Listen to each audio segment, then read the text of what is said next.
Where's the parking? Straight. Carry the. Thank you.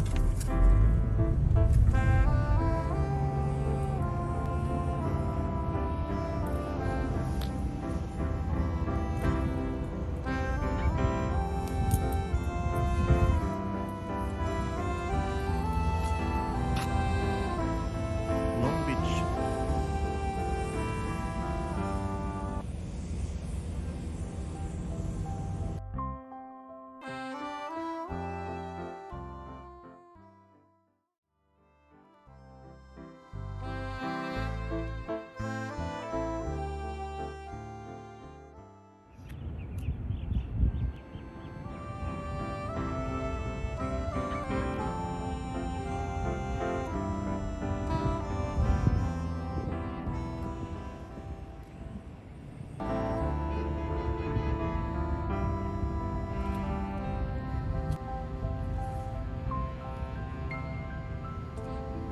Hi guys, it's me, Alice again. Welcome to my YouTube channel and thank you for tuning in.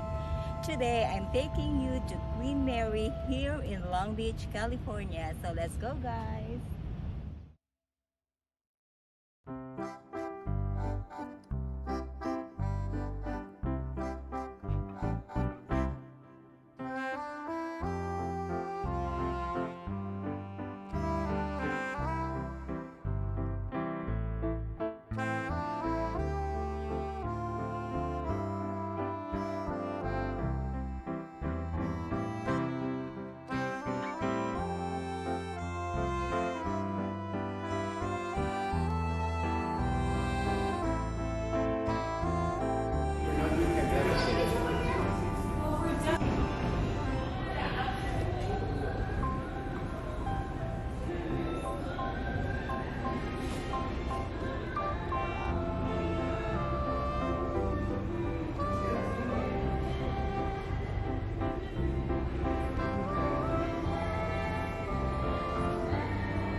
guys, what you're seeing right now is the city of Long Beach.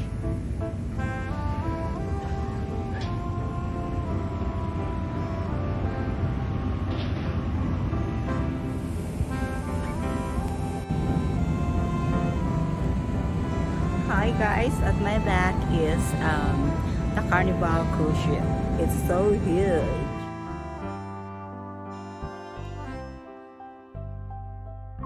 Another day in paradise.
All right.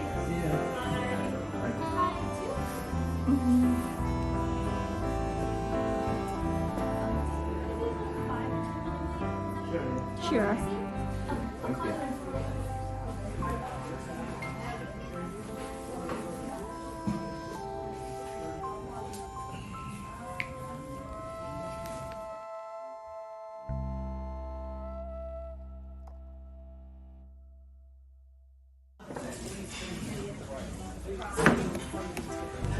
Okay guys, we're here at Promenade Cafe.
Lunch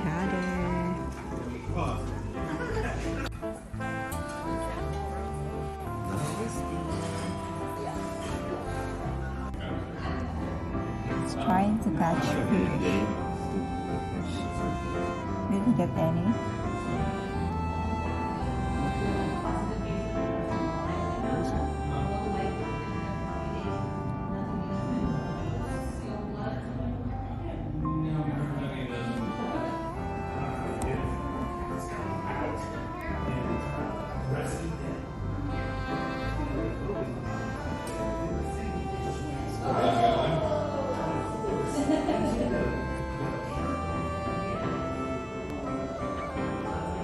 So my name is Tanya. I'm going to be your guide for the Glory Days tour today.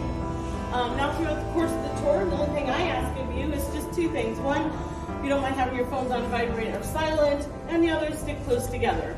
I would hate for someone to get distracted, separate from the group, and believe me, it happens all the time.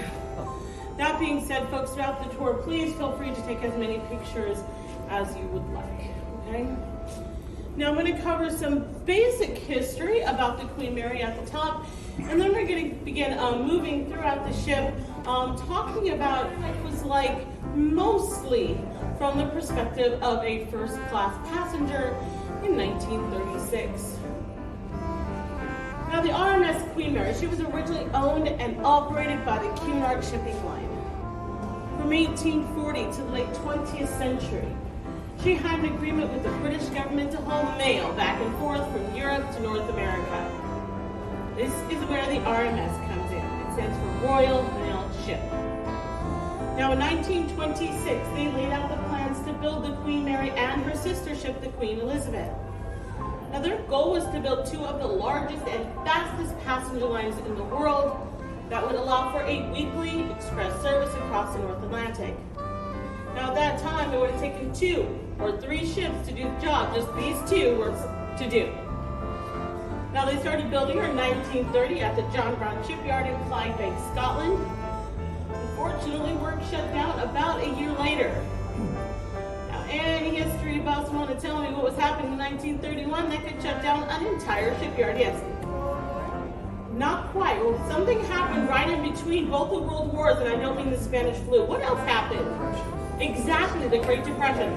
Oh man, what a time it was, right? Okay, so they simply ran out of money. Now it took a couple of years, but they finally got a loan from the British government to finish both the ships. There was a catch.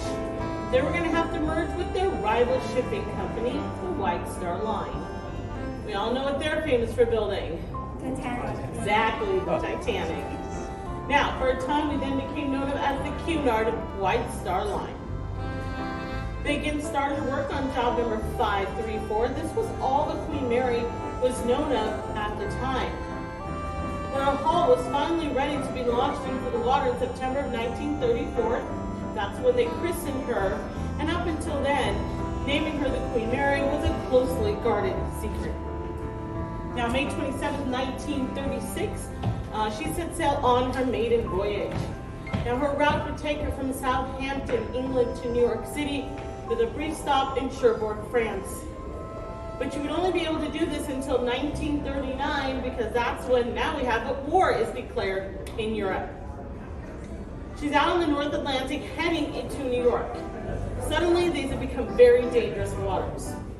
So they have to take precautions. All of the passengers and crew stay indoors. They paint all the windows and portholes black so that no light can give her positioning away at night. And she begins traveling in an evasive zigzag pattern to make her a harder target. Now she does arrive safely in New York, and this is where she stays until she's called up by the British Admiralty for active war duty. Now, during the war, she would act mainly as a troop carrier, but also a hospital ship, POW transport, and a bride and baby shuttle, right? So she's reuniting all those brides and babies with their GI husbands. Now, she finally returns to being a passenger liner in 1947, and now does so for another 20 years, known as the stateliest ship in being.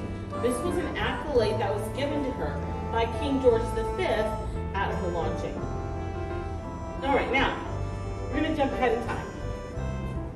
By the 1960s, all passenger liners are losing money. And this is because jet air travel has now become a primary mode of transatlantic travel. So Cunard retires the Queen Mary and puts her up for auction. Highest bid goes to the city of Long Beach at just under $3.5 million. Now they gotta get her here. On October 31st, 1967, she leaves Southampton, England for the last time and sets sail on her last great cruise and arrives here on December 9th.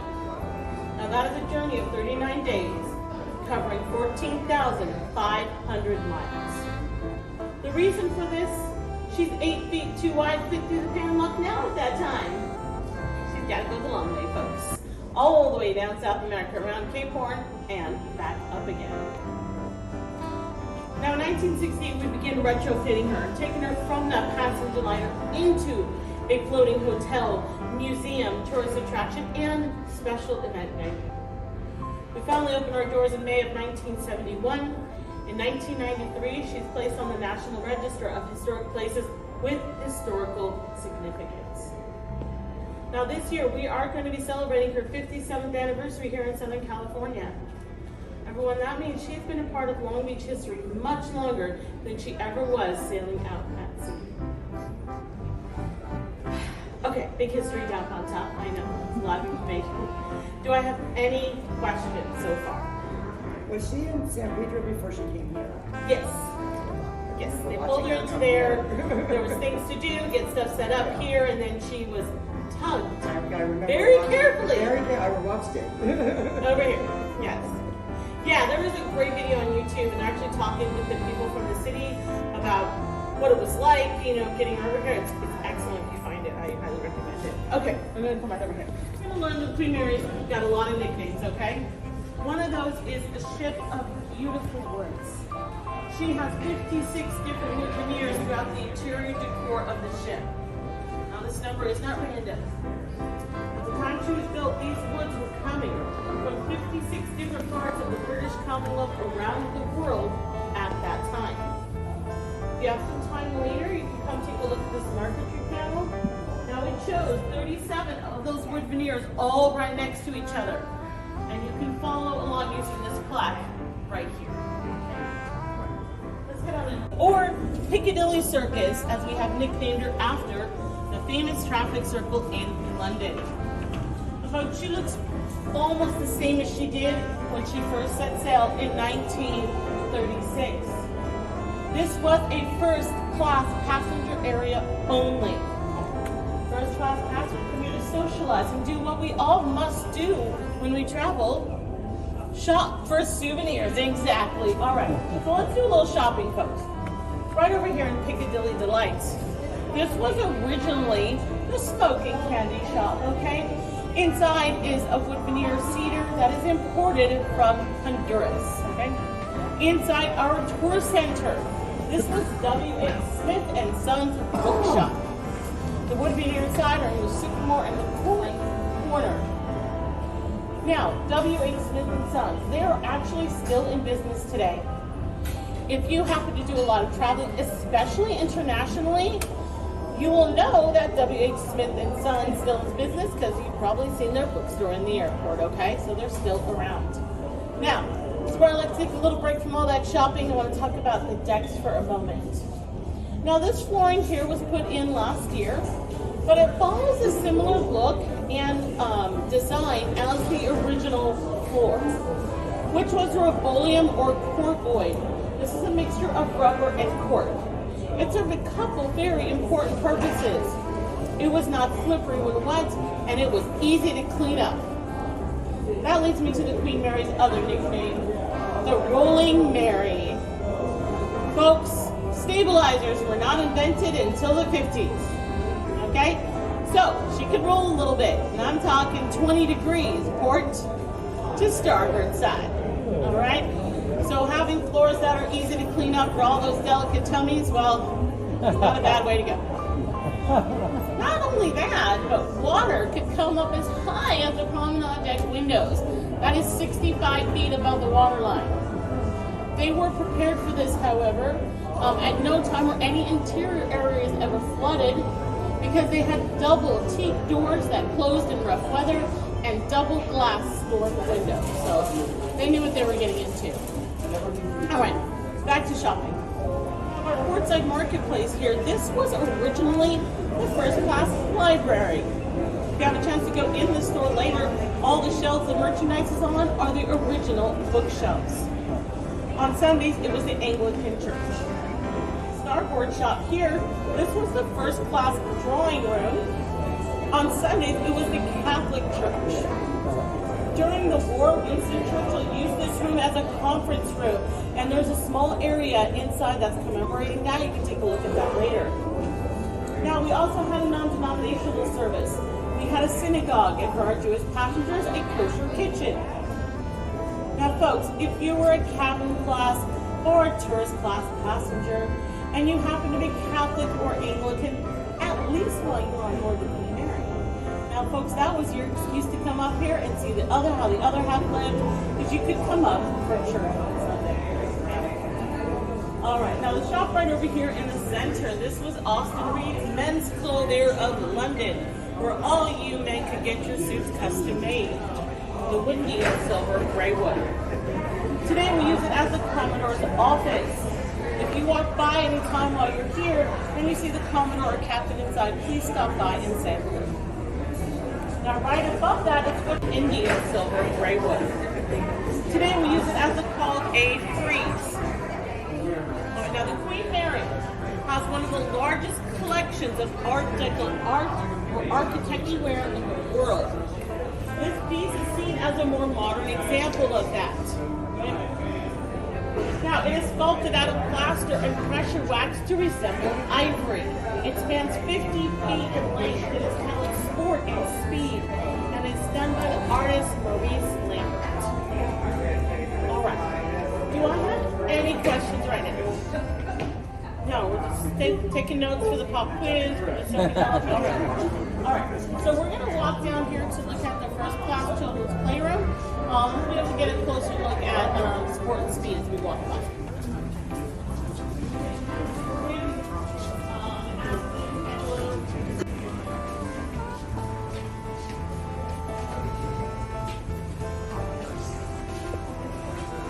It did get a little rough, however, they would have to shutter the windows and clear it until it was safe to reopen.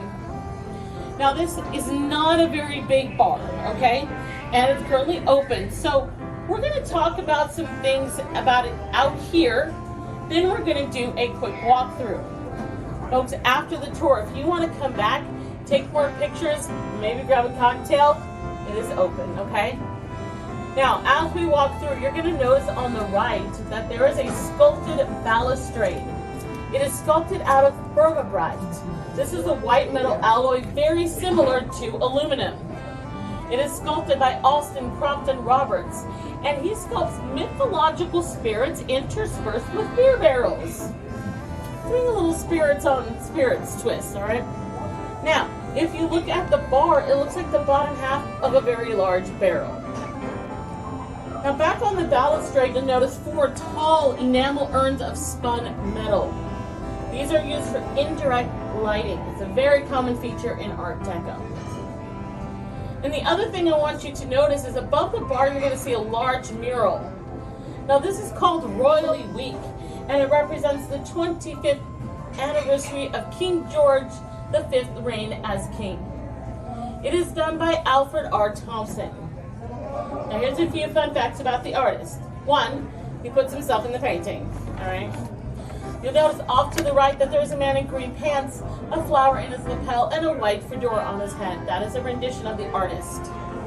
Also, he loved painting musical scenes. He was famous for it, despite the fact he couldn't actually hear music himself because he was born deaf. And lastly, he is the last artist to receive a gold medal in the Olympics for painting. This was in 1948. After that, it was no longer offered as an area of competition. All right. The Queen Mary does have an extensive film and TV credit. So if the room looks familiar to you, you may have seen What Women Want, being John Malkovich, Aviator, 1923, and on and on and on. Okay, huge film and credit list. So much so, we have another tour that focuses just on that alone. Okay, so we're gonna walk through. All right, and we're gonna be on the corridor on the other side. So everyone follow me. This room that I had you guys notice and that we're standing in front of, this is the music or rehearsal room. If you are a politician or an entertainer and you need to rehearse anything, this is the room you would come to. They used to have a curtain they pull around the room to offer some privacy and sound dampening. Now it was always fitted with a piano, just not this one, okay? This piano, however, is original to the ship. This piano comes out of our veranda grill. Now, if you're a first-class passenger, all of your meals are included, and you can enjoy them all in the Grand Salon. But when you booked your trip, if you made a reservation months in advance and paid an extra £0.5 sterling, you could enjoy an a la carte meal in the most exclusive dining room on board, and that was the Veranda Grill. In the evening, the Veranda Grill would also turn into a nightclub. A band would play, and that band would keep playing as long as someone was on the dance floor, even if the sun was coming up. Now, folks, if you were, of course, royalty, or an A-list celebrity like Clark Gable or Walt Disney, you certainly did not have to make a reservation, okay? You already had one. Now, as you hopefully get a chance to explore the ship, move throughout the hotel corridors, you may notice, like this corridor right here, there are 2 different types of wood veneers on the top and the bottom. On the top in a lot of the corridors, you're going to see what's called a bird's eye maple, burr or burl. Now this actually comes from the knot of a tree. You cut the knot out of the tree and you slice into it and you get this dark kind of grainy looking texture of veneer.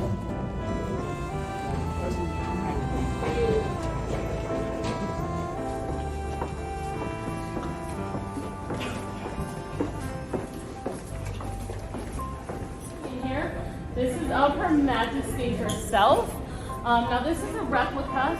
The original is sculpted out of marble by the artist Lady Hilton Young. She was known for her war memorials and her public monuments. Now originally what would have hung below that would have been a standard, and that's a flag with the family crest on it. When Cunard retired the Queen Mary and then gifted the medallion to the royal family. Come on.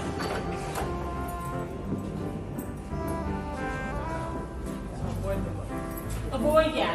Don't stay on the dance floor. Just stay on the carpet. Yeah.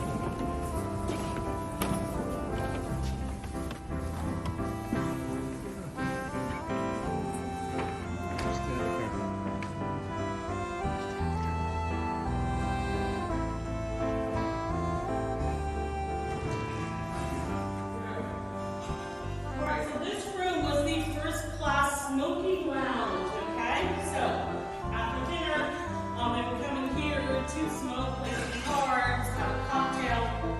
It would originally be filled with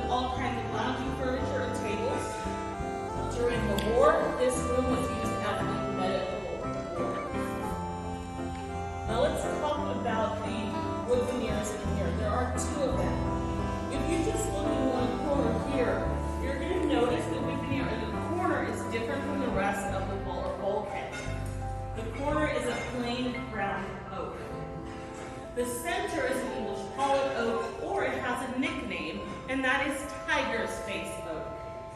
That's because the longer you stare at it, you will start to see the faces of tigers. Sometimes they're really big, sometimes they're really small. These two pieces are really the most obvious. Okay, now, these two paintings here, these are by Edward Blossberg. He does two things in these paintings that are identical. He has the Queen Mary coming up over the horizon, and he uses the international signal flag for his initials E. Now this one here is called the overall epic key, and this one is called the C. Now right below the C, you have a store's cabinet. Now I have to look at this. So we're going to find that an American style walk-up cocktail bar. Now folks, you're first class, all right? So if you don't want to get up to get anything, she was. Now let's talk about how her size played a factor. Now, on a regular passenger liner cruise, she had 2,000 passengers and 1,200 crew on average. When she started carrying troops in 1940, she began by carrying 5,000. Now, in 1942, as the war expanded, at Churchill's urgency, they began carrying entire divisions. So on any given, she was carrying 10 to 15,000. Now, in July of 1943, on one voyage, she carried 16,683. Folks, that is a maritime record. No one's breaking anytime soon. She, over the course of the war, her and her sister ship carried over 800,000 troops. Okay, this deck would have been just packed on most days. Okay. Now, this effort, Churchill truly believed, helped shorten the war by more than a year. Churchill himself also sailed on board multiple times during the war. He felt it was the fastest and safest way across, and he just loved the ship. He even sailed on it a few times a night. All right, any questions? No?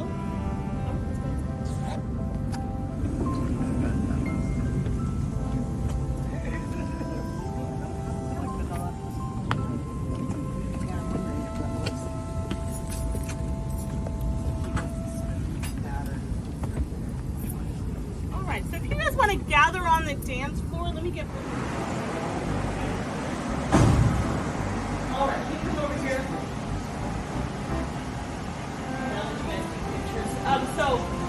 Question about the covers on the wood floors. Apparently those were for the ship. Now this entire room was designed by the artist Morris Zinkheisen. She was a British costume and set designer and artist. And she did all of the paintings, which I think you'll notice if you look in the corners and here, the kind of beauty and diversity of the work, which is quite unique to the time. It's definitely my favorites. And you want to notice the sculpted glass on the edge glass on the balustrade and the lighting fixture above you. You could have lights in it that would pulsate to the music. Alright? A little bit of the disco thing you notice is black. This was the original. They were not going to have any one captain be on our long left wing. You know what I mean? So you had to earn the right to be selected. In order to even have the opportunity, you first had to work through the entire Cunard line. That meant if you were chosen, one, you were close to retirement. Two, you were the best Cunard had to offer. Now, when the Queen Mary first set sail, everyone from everywhere came to Clydebank to see her off.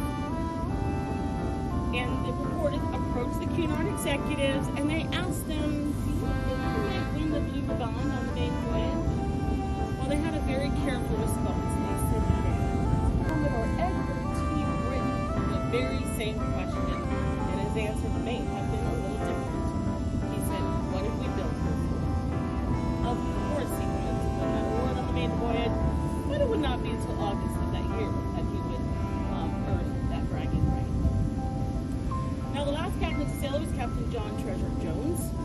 been a seafarer for over 43 years and was the captain who brought her here. Now, when the ship came here, you can bet there was just as much as excitement for her arrival as the first day that she set sail. And reporters asked Captain Jones, do you ever think we'll see anything like the Queen Mary ever again? And his answer, no. That I'm certain. When we hand over the keys and the paperwork, so to speak, of the Queen Mary, he had this to say. And it's his words I want you to take with you today.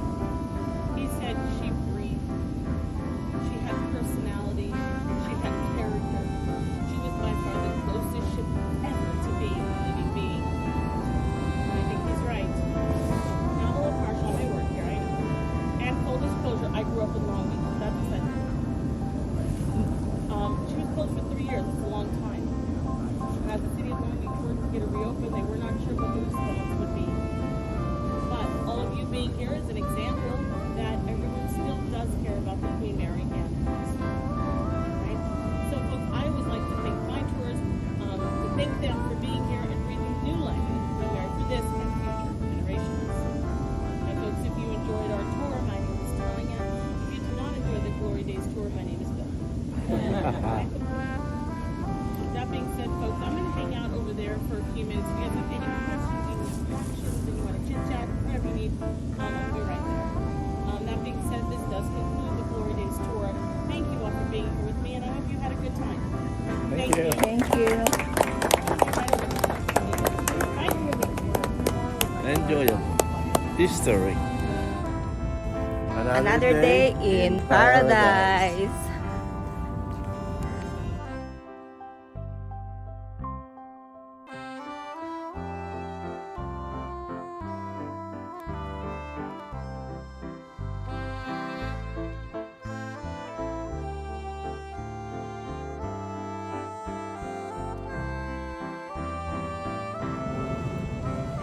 Okay guys, we're heading back home now.